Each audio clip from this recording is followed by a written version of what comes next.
많은 분들이 위기는 기회다 이렇게 외치시더라고요. 2021년 가장 나쁜 전제 코로나19가 내내 지속될 것이다 라고 하더라도 2021년은 20년보다는 나아진다.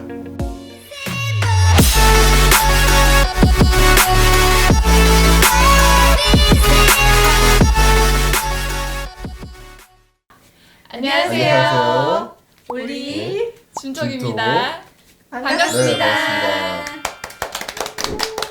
안녕하세요. 안녕하세요.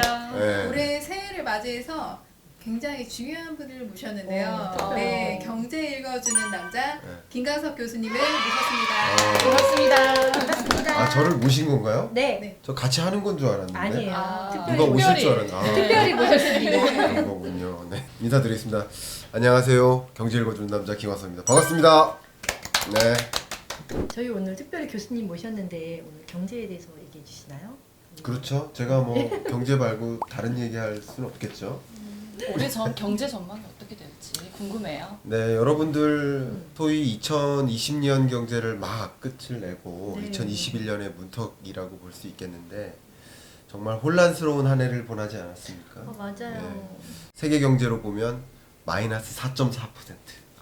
세계 경제 성장률이 마이너스 4.4%를 찍은 건 1930년대 대공황 이후 처음이에요. 이런 혼돈의 시간을 보내다 보니까 2021년에도 여전히 계속 그러지 않겠느냐 하는 걱정들, 관성적인 의미에서 생각하시는데 희망찬 말씀드리면 2021년은 제가 뭐라고 했습니까? 여기다 무슨 점? 무슨 점? 이탈점. 이탈점이라고 표현을 했습니다. 이 혼돈의 도가니로부터 이탈하는 이탈점. 그래서 2021년 세계 경제는 5.2%로 반등한다라는 것을 말씀드리고요. 물론 이 5.2%로 반등하는 이 흐름을 그냥 고지고대로 정말 세계 경제가 평균 한 3.5% 성장하는데 그거보다도 높게 성장한다는 뜻이야? 라고 이해하시지는 마시고요. 2020년이 너무나 안 좋았기 때문에 네. 이 해와 비교하면 당연히 나아진다 이렇게 보시면 좋겠고요. 2021년 가장 나쁜 전제 코로나19가 내내 지속될 것이다 라고 하더라도 2021년은 20년보다는 나아진다, 이탈점이다 이렇게 표현하고 있는 거죠.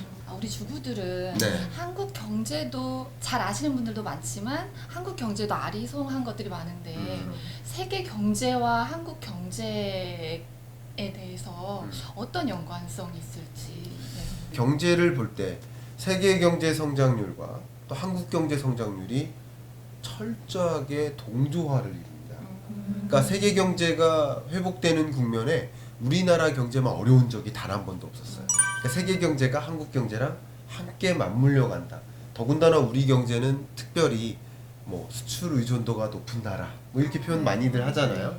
그만큼 세계 경제의 성장세에 상당히 의존하고 있기 때문에 그러니까 세계 경제의 흐름과 우리 경제를 정확하게 같이 읽어 나가실 필요가 있겠다. 더 중요한 거 제가 또 부동산 얘기를 오늘 해야 될 텐데 네. 부동산 얘기를 할 때 반드시 기억해야 될 그 단어가 바로 금리예요. 금리가 어떻게 움직일까를 전망하는 일은 부동산 경제가 어떻게 움직일까를 전망하는 일하고 거의 맞아떨어져요. 금리를 인하하면 자연스럽게 기업의 투자가 늘어나요. 그죠? 그럼 금리가 떨어지는데 왜 부동산 얘기를 여기서 하느냐? 여기서 제가 질문 한번 드려볼게요. 40년 전에 짜장면 가격이 얼마였습니까?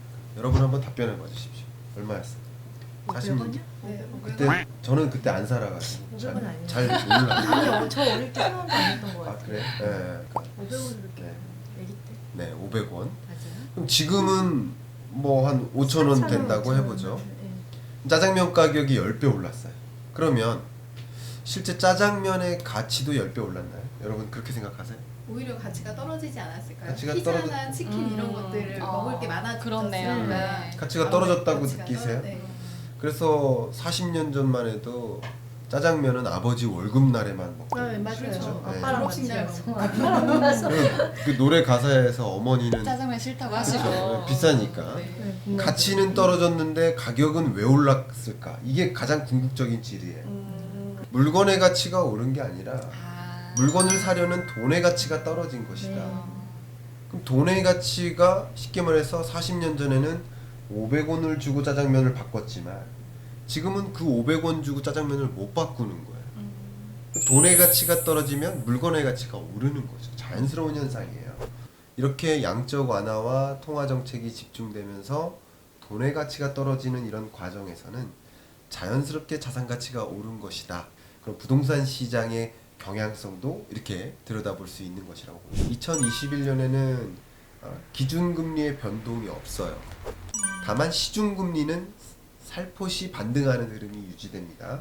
2020년이 역사상 저점이라고 보시면 좋겠고, 그러니까 중장기적으로는 저는 부동산 시장은 우상향할 것으로 보는 믿음이 있어요. 이건 전망이 아닙니다. 이건 믿음이에요. 왜냐하면 지금까지 그래왔으니까 이고, 그리고 앞으로도 돈의 가치는 더 떨어질 것이기 때문에 상대적으로 자산 가치는 올라갈 것이라고 추측을 하는 거죠. 네, 그렇다면 올해 2021년에 부동산 트렌드는 어떻게 될까요? 아, 네.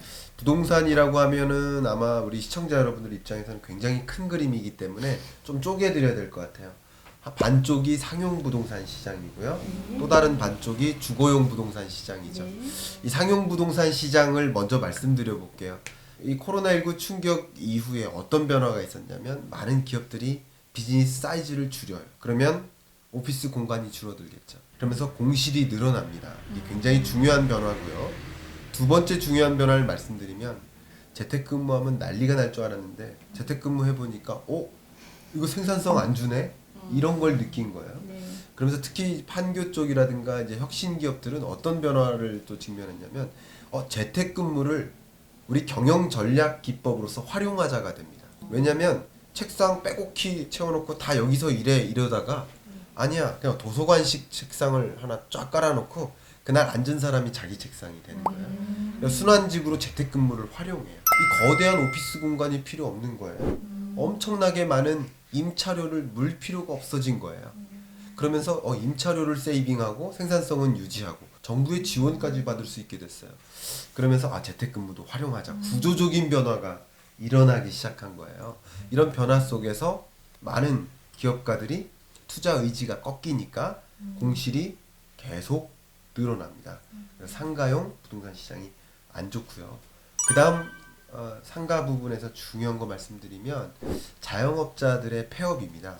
자영업자 여러분들이 특히 대면 서비스, 소매 판매라든가 숙박 음식업 이런 업종의 대면 서비스업 자영업자들에게 너무나 큰 충격이 오니까 자연스럽게 사업을 정리하는데 아직 폐업이 집중된 시점이 아니에요. 아직도. 지금 이 매출 가지고 월세 못 내고 계세요. 너무 힘들어하세요. 맞아요. 지나다니 봐도 상가 공실이 너무 많아요. 그렇죠. 상가 임대에 써져 있는 곳들이. 그렇죠. 그래서 월세 가지고 매출도 못 내고 있는 상황인데 뭐 임차 계약 기간이 여전히 남아 있기 때문에 그냥 어쩔 수 없이 선택의 여지가 없으니까 이 비즈니스를 하는 거죠. 그런 관점에서 폐업이 가장 집중되는 시점이 한 1년 만기 정도 그쯤부터 이제 폐업이 더 집중됩니다. 그런 것들을 보면 이제 상가용 공실들이 굉장히 많아질 수밖에 없는 거죠. 그러니까 이것은 2021년에 굉장히 중요한 부동산 트렌드가 아닌가 생각을 합니다. 아, 그래요? 그러면은 주거용 부동산은 어떤가요? 네, 상업용 부동산 시장과 달리 주거용 부동산 시장의 경우에는 수요가 어느 정도 유지가 되어 왔기 때문에 2020년까지는 뚜렷한 상승세가 있었다. 그리고 2020년 전망책에도 그렇게 얘기를 했었죠. 근데 2021년 전망책에는 제가 뭐라고 했냐면 부동산 시장을 약보합세라고 표현을 했습니다. 약보합세가 유지될 것이다. 특히 다주택자를 중심으로 과세 부담을 강하게 매기는 과정이 있어요. 그런 과정에서 이미부터 다주택자와 법인 매물이 쏟아지기 시작했고요. 공급은 엄청나게 쏟아지는데 수요가 충분하지 못하다 보니까 주택 매매 시장 가격은 평균적으로 약보합세로 하향 조정될 것이다. 이렇게 전망하고 있습니다. 그러면 무주택자 같은 경우에 그러면은 좀 더 기다렸다가 약보합세로 좀 안정이 되고 나면은 집을 구입하는 게 맞을까요? 예, 저는 그렇게 생각을 하고요. 무주택자 여러분들이 그래도 집값은 언젠간 오를 텐데, 그리고 내가 여기 평생 살 텐데 좀 떨어지면 어때요? 이런 얘기를 또 하시는데 기회비용을 고려하지 못한 판단인 거죠. 왜냐하면 1년 동안 1억 떨어져 괜찮아 나 여기 평생 살 거니까 그럼 1억 다 떨어지고 나서 그때 사셨어야죠. 이해가시죠? 그러니까 경제 전망을 해야 된다는 거예요. 많은 분들이 위기는 기회다 이렇게 외치시더라고요. 위기를 기회라고 외치면서 기회가 되는 것은 아니죠. 위기는 위기인 거예요. 다만 기회가 될 수 있는 것은 모든 이에게 기회가 되는 것이 아니라 2021년에 코로나19 이후에 어떤 변화들이 내 앞에 놓여 있는지, 그 변화 속에서 나한테는 어떤 기회가 있는지, 또 어떤 위협이 있는지를 먼저 들여다보고 그 변화에 걸맞는 나의 의사결정을 만들어 가시는 여러분들께만 위기가 기회가 되지 않을까, 생각의 변화를 갖게 되셨기를 바라면서 마무리하도록 하겠습니다.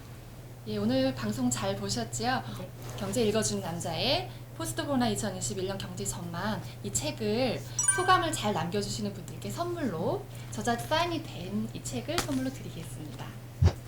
구독과 좋아요 눌러주세요. 눌러주세요. 알람은 센스.